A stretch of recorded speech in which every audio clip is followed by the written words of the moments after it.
Good morning, 8 Mile Plains. Good to see you today. Glad you could make it. I believe we have another birthday boy in our presence, Tristan Bentley. Birthday today, 29-ish. So congratulations on that. Give him a happy birthday later. Well, this week, as you may have known, if you read anything that gets sent out during the week, Millie and I had ministers' meetings.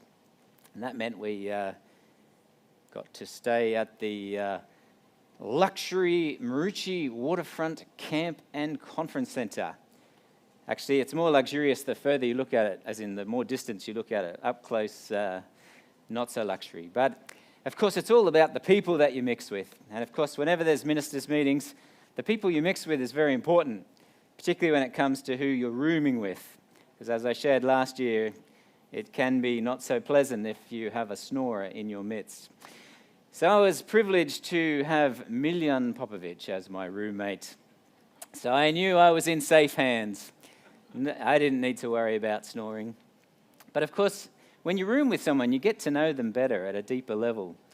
And I noticed when I walked into our bathroom, Miljan had put out his possessions. And look at the military precision at which this is all displayed. You know, this is the dream I have for my office, to be immaculately presented like this. Of course, after a while, I thought, where do I put my stuff? So, you know, I thought I could be aggressive and just sort of push it onto one side, or maybe I could ask him gently, like, you know, can I have a little bit of space, please? Or I could just take a picture of it and have a laugh, which is what I decided to go with. But look, in fairness to Miljan, he was there first. And, you know, first in, first served. But I'm also reminded that in the kingdom, the first shall be last, and the last shall be first. But, look, don't feel too bad for me. I managed to find a place for my things. And so we were fine. Now, of course, as I said, I was always nervous about the potential of snoring. So when it came time for bed, after Miljan had asked for forgiveness for hogging the bathroom, I put our heads down on the pillow and went to sleep, or we were just about to, when we heard this almighty thunderous snoring roar from the room next door. Now, even though the light was off, I swear Miljan and my eyes were like looking at each other because it just brought back all the nightmares of a year earlier. But fortunately, well, the sound was a tiny bit muted by the thin paper walls in this motel, but it must have finished because I was just very tired because I just went to sleep and forgot all about it. So that's the fun adventures of ministers' meetings. But of course, the advantage of ministers' meetings, you get to talk to each other. I also saw a minister at one of the night meetings, and he had this app on his phone. And I thought, how cool is that? I need that. Because it just so happened that I looked back over my last two sermons on YouTube, which is always a scary thing to do, to watch yourself preach. But my last two sermons were like 40 minutes long. Man, I have to ask for repentance and forgiveness. Like, I'm a person who believes in, you know, less is more, and, you know, better to have people get less and wanting more than giving them more and wishing they had less. So, you know, when I started out in my preaching career, back in my Avondale College days, we had to preach an 18-minute sermon, and I struggled to get to 18 minutes. And the more you preach, though, the easier it is to lose track of time. And, of course, when I was a very much manuscript preacher, you know, I could tell you just from the number of printed pages how long my sermon would take to within about a minute. But the more free from your notes you become, it's so easy just to get lost and lose track. So now I am prepared. I can keep track of time. Whoever put a clock on the side, like, that is such a rookie error. Like, in terms of, no preacher's going to look over there. You're looking out in the audience. So I'm prepared. We'll be good for today. But the other thing we did as ministers, we looked at the subject of Adventist identity. And of course, as Adventists, we have a lot of teachings and beliefs that you might say are in common with other Christians. And then we have what can be termed as our unique perspectives on the Bible. And by that, I'm thinking of the 5 S's, which Brett shared on the first night session.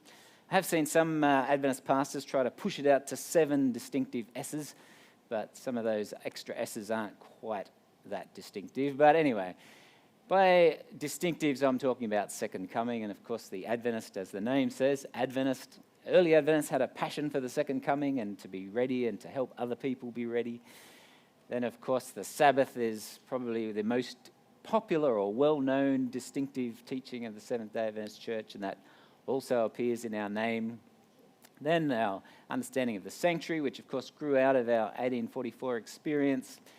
State of the dead, which pretty much just means that when you're dead, you really are dead. And then finally, the spirit of prophecy, which of course we believe that Ellen White was instrumental in shaping us as a church into what we became. Now, it was interesting, I don't know if you remember when Brett preached here, he had this Mentimeter where you could sort of vote on your phone, and he did a little survey of which of our Adventist distinctives do we as pastors get most excited about. Anyone want to have a guess which one was number one? The most popular distinctive Adventist topic that pastors like to preach on in the South Queensland Conference? No, you guys are way too shy, or I'm very deaf. Which one? Sabbath. I picked the Sabbath, but that was not the most popular. It was the second coming. So second coming was number one, Sabbath came in at number 2, but my vote was actually the other way around. So that means that today we are going to look at the best day of the week. Well, at least it should be the best day of the week. But when I cast my mind back to my childhood, I didn't always think of the Sabbath as the best day of the week, because when my parents first came into the church, they were, how shall I say, very zealous to keep the Sabbath. And that meant no riding of bikes, no swimming unless you fell in accidentally, which happened quite regularly. But theoretically, the Sabbath should be the best day of the week. Now, of course, Sabbath we look at as a bit broader than just Saturday. We're looking at the Bible days. We start on Friday night and leads us into the Sabbath. But this is an opportunity to have a day of the week that is set apart and distinct from the other days of the week. Now, I want to look at one particular passage that relates to the Sabbath. And this is important because it's one of those passages that when you first look at it, and if you just grab a couple of verses out of the Bible, you would think it meant one thing. But when you actually look at it in its context and get to know a bit deeper the level of understanding, it's not always as it appears, which highlights the importance of looking at things in their context. So as we read this verse, may we have spiritual eyes to see and open hearts to take on board what the Bible has to say. So Isaiah chapter 58, verse 13-14 says, "If you keep your feet from breaking the Sabbath, and from doing as you please on my holy day, if you call the Sabbath a delight, and the Lord's holy day honorable, and if you honor it by not going your own way, and not doing as you please, or speaking idle words, then you will find your joy in the Lord, and I will cause you to ride in triumph on the heights of the land, and to feast on the inheritance of your father Jacob. For the mouth of the Lord has spoken." That sounds like a pretty heavy-duty 2 verses there to get your mind around. And as we shall see, it's interesting to explore a little deeper what this actually means. Now, the reason I say this verse is a little bit tricky is because looking at that on face value, it could be understood as the less happy you are on a Sabbath, the better you're keeping it. Not going your own way, not doing as you please, or speaking idle words. Of course, that could mean the more bored and miserable you feel on the Sabbath, the better quality of your Sabbath keeping. But as we look at this passage in its context, we'll find out today that this is not so. First of all, we have to recognize that this is coming from the prophet Isaiah. And Isaiah was on a mission sent by God to encourage the Israelite people to get back on track. Because as you know, the history of the Israelite people was a bit up and down, a lot of ups and a lot of downs. And that meant that there were times where even though the Israelites may have thought they were in a good place with God, in actual practice, God was not thinking that at all. And so there were certain times where God took a prophet, and a prophet is simply a messenger from God, and he would use that prophet to encourage and implore the people to come back to him with a genuine heart and faith repentance. So we notice here that this was Isaiah's mission, to bring the people of the Israelites back to God's purposes. But of course, when you look at the history of the people of Israel, they had in many ways neglected the fact that they had a special relationship with God. And what is interesting is that while their heart of their faith had been neglected, often they tended to follow the religious rituals. So the modern day equivalent of this would be like a Seventh-day Adventist who's far from God in his heart, but he still pays tithe, still goes to Sabbath school, still goes to church, does all the things a good Adventist should do, but on a relational level is not close or connected with God. And this is a little bit of a dangerous thing, because you can have a false sense of security while ever you're doing all the good Adventist things, or all the things that a good Jew would do. You assume that you're right with God. You assume that you're in a good place. But as we see in this passage, we can't always make that assumption. So look at this passage from verse number 1. And here we see Isaiah has a pretty strong message. He says, "Shout it aloud, do not hold back. Raise your voice like a trumpet. Declare to my people their rebellion, and to the descendants of Jacob their sins." He would like to be an Old Testament prophet where you get this brief from God to shout out and let people know how off track they really are. Probably not going to be overly popular. "Declare to my people their rebellion, and to the descendants of Jacob their sins. For day after day they seek me out. They seem eager to know my ways, as if they were a nation that does what is right and has not forsaken the commands of its God. They ask me for just decisions, and they seem eager for God to come near them." So we notice a couple of things when we read these first two verses here. The first thing is that while they seem to have wandered away from God, there seems to be some desire to actually, there's an eagerness there. Twice it says, you seem eager to come near to God and to know God's ways. But while they appear to be eager, there's a problem with their eagerness. So we could say that they are perhaps misguided in their desire to eagerly follow God, because while the intention is there on some level, there's a bit of a problem in actually making it happen. In fact, God's view of where they're at is the opposite of where they think they're at. So let's look at verse 3. Here's the people's reply. And often in the Old Testament, the prophets write in a way or record in a way that there's like this interaction between God and his people. And you find it in Micah, and it's the same here in Isaiah. And so here we have the people saying, "Why have we fasted," they say, "and you have not seen it? We have humbled ourselves, and you've not noticed." So there's this cry out from the people of, "Hey, we're trying to do all the right things to get your attention, but it's like it's falling on deaf ears. God's not listening for some reason." And the only reason that they're aware that there's a problem is because God doesn't seem to be hearing them or recognizing their calls. They feel as though God has not seen their fasting and noticed that they've been humbling themselves and trying to do the right things to get God's attention. Now, it's probably important to recognize that, we all go through ups and downs in life, and sometimes there are winter seasons, sometimes there are times in our life where God seems less close than others. It doesn't necessarily mean that it's like in this case that we're on the wrong track. Sometimes some would argue, God deliberately pulls back to sort of test our faith and to see if our roots go down deep, or if we're just a superficial follower of God, where we follow him while he's nice and close and we feel special, but if he pulls back from his presence, then we wither up and die. So just because God doesn't always seem close doesn't necessarily mean that you're in a bad place. But in this case, that's certainly what it did mean. So there are other factors that can cause us to feel that way. So we notice that we've looked at in these verses, we will see a number of ways that the prophet outlines where people have gone off track. So while they've been fasting, it becomes apparent that they have not had other aspects of their life. Let's continue on from verse 3.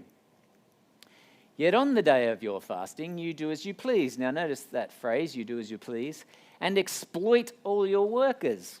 Your fasting ends in quarreling and strife and in striking each other with wicked fists. You cannot fast as you do today and expect your voice to be heard on high. Is this the kind of fast I have chosen, only a day for people to humble themselves? Is it only for bowing one's head like a reed or for lying in sackcloth and ashes? Is that what you call a fast, a day acceptable to the Lord? So God has issues with this kind of fasting because while they did the practice of fasting, and there's no question about that, the fasting was also mixed with a whole bunch of other problems. And you see as you read through that passage, certainly the first issue that comes to awareness is that while they're fasting, they're exploiting other people or exploiting your workers. So in other words, you can't rock up to church like a good Adventist if you're ripping people off as you go about your business each week. That would be the modern day equivalent of what God is saying here. God doesn't just care about how you look on the Sabbath, he cares about what you do during the week. I like it when John Ortberg says, God isn't interested in your spiritual life, he's interested in your life. Because God doesn't look at our lives in, this is the spiritual compartment, and so long as you're good on a Saturday, that's all that God is interested in.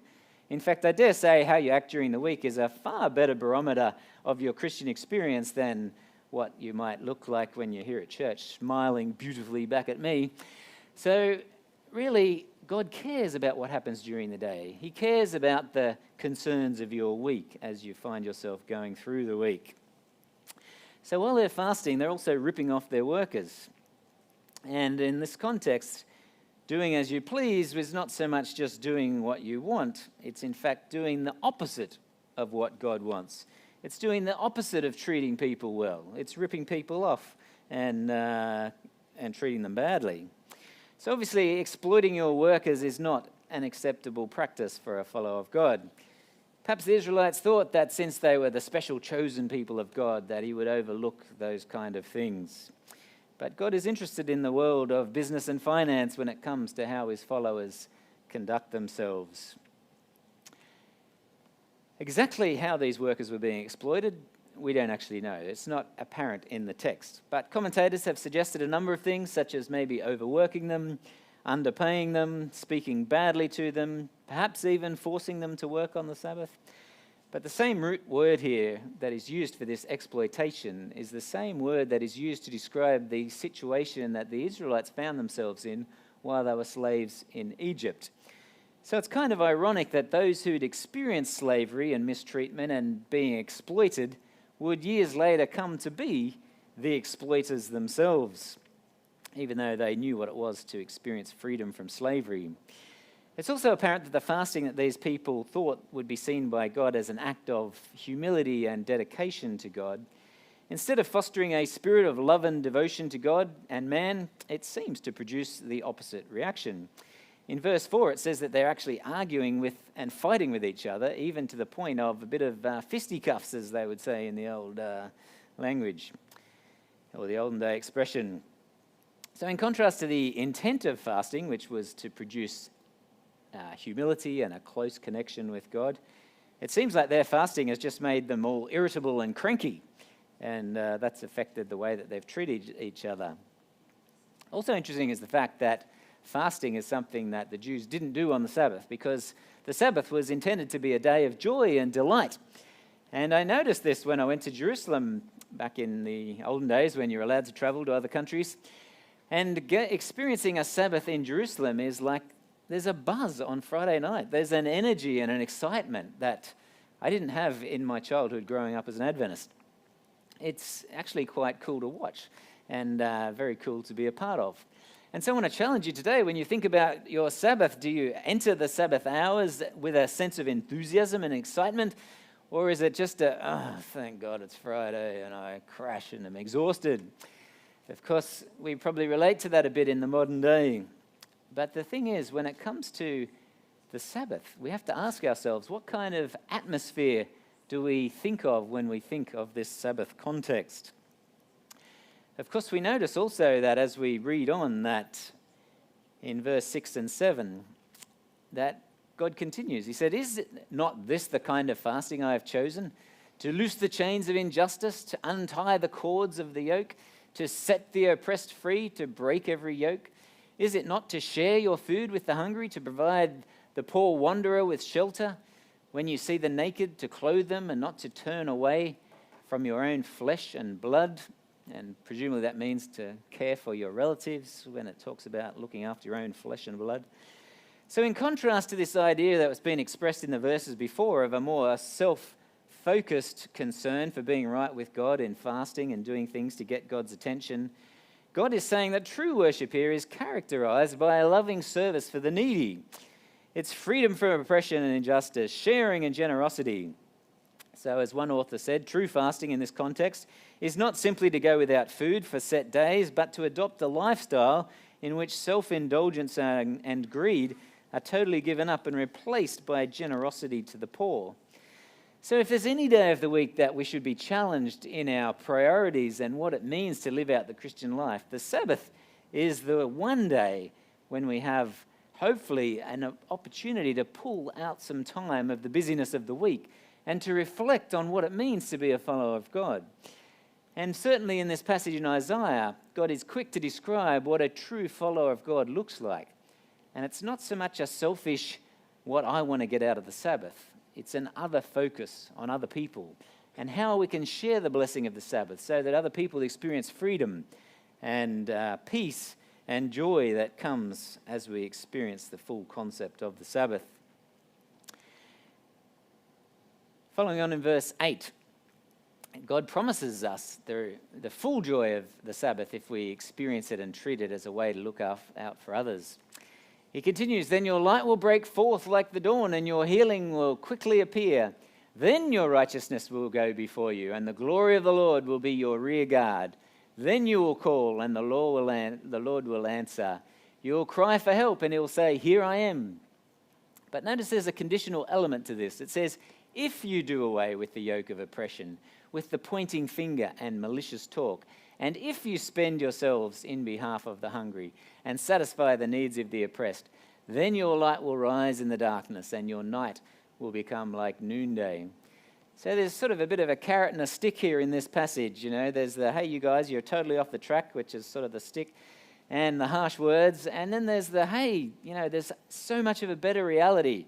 The Sabbath, when it's correctly understood and experienced as God intended it, is a day of freedom from oppression, freedom from the tyranny of trying to earn a living, freedom from the pressures of the workday week that allow you to step outside of that environment and to experience a connection with our Creator in a way that we don't get to do on other days of the week. So you notice that strong language there of restoration, being restored to be a shining light that God intended them to be, a beacon of love and righteousness that would be noticed by those in the surrounding nations. If only they would change their ways, humble themselves, soften their hearts, or allow God to soften their hearts so that they could be the people that God wanted them to be.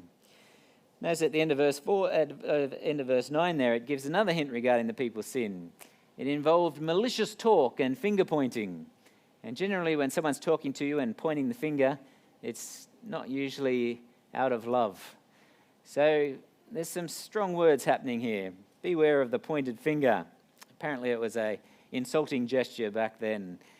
Malicious talk in this context could be a number of things. Some suggest it could be character assassination, criticism, slander, hurtful gossip. Whatever the malicious talk was here, it's fair to say that it was not conducive to a sense of community and connectedness, which obviously is God's passion for his people, and it was Paul's passion for the church today. So there's a desire for God's people to have a generous spirit, and that spirit of generosity is intended to flow amongst each other so that we give each other the benefit of the doubt. When we see each other's annoying habits, we give people a bit of grace to have that generous spirit. And of course, then this brings us to the final climax of this passage, which we read at the beginning. The Lord will guide you always. He will satisfy your needs in a sun-scorched land. He will strengthen your frame. You'll be like a well-watered garden, like a spring whose waters never fail. Your people will rebuild the ancient ruins and will raise up the old age foundations. You will be called repairer of broken walls, restorer of streets with dwellings. And then verse 13, where we started. If you keep your feet from breaking the Sabbath and from doing as you please on my holy day, if you call the Sabbath a delight and the Lord's day honorable, and if you honor it by not going your own way and not doing as you please or speaking idle words, then you will find your joy in the Lord. And I will cause you to ride in triumph on the heights of the land and to feast on the inheritance of your father Jacob, for the mouth of the Lord has spoken. So we have in these two verses the climax of everything that Isaiah has been preaching about or sharing with the people. And you notice when you look at the context of these two verses in the wider context, it actually creates quite a different picture. Because now doing as you please or not going your own way have, instead of being looked at on face value as along the lines of if it's fun and enjoyable, then it probably isn't appropriate for the Sabbath.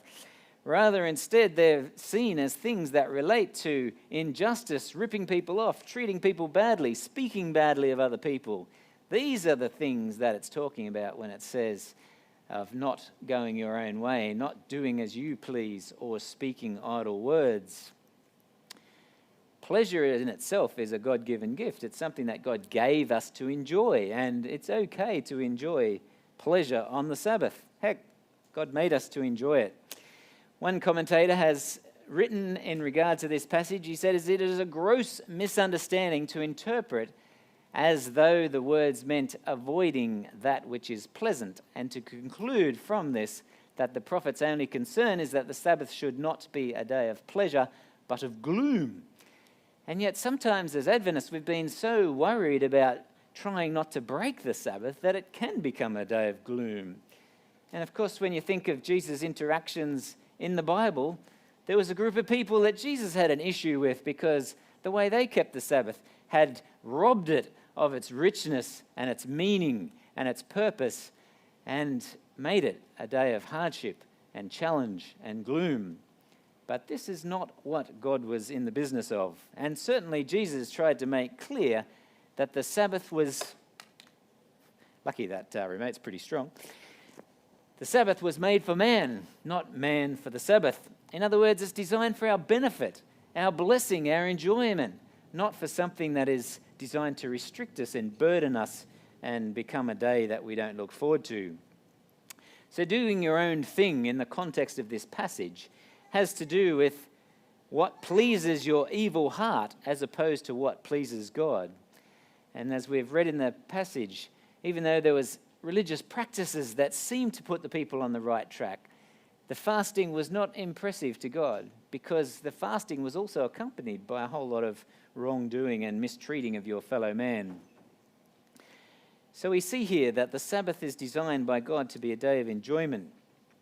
In the original language here, you notice in those other verses that it described the enjoyment of your day or the day as a delight, the Sabbath as a delight.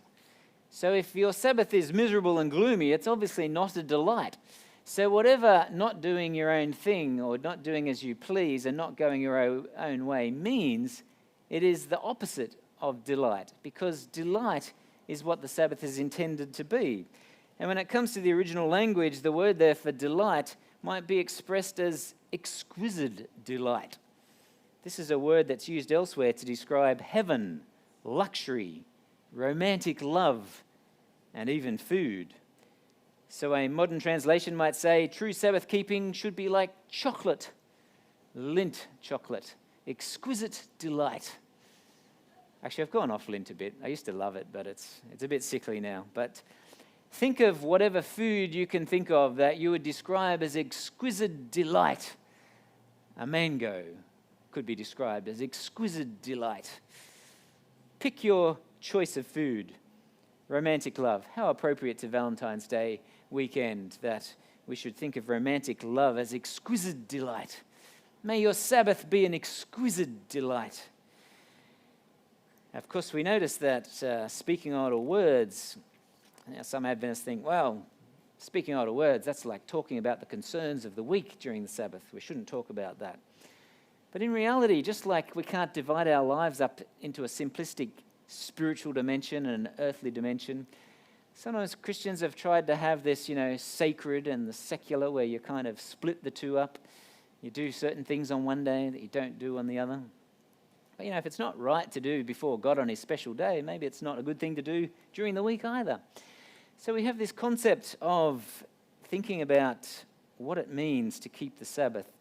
And some people looking at this verse have thought, well, speaking idle words, that has to do with the cares of the week. But the challenge is, if you want to establish community in the church, and I ask you how you're going, there's a good chance that you're going to reflect on how your week has gone, and that's going to involve work and all the other challenges that you're going to probably talk about.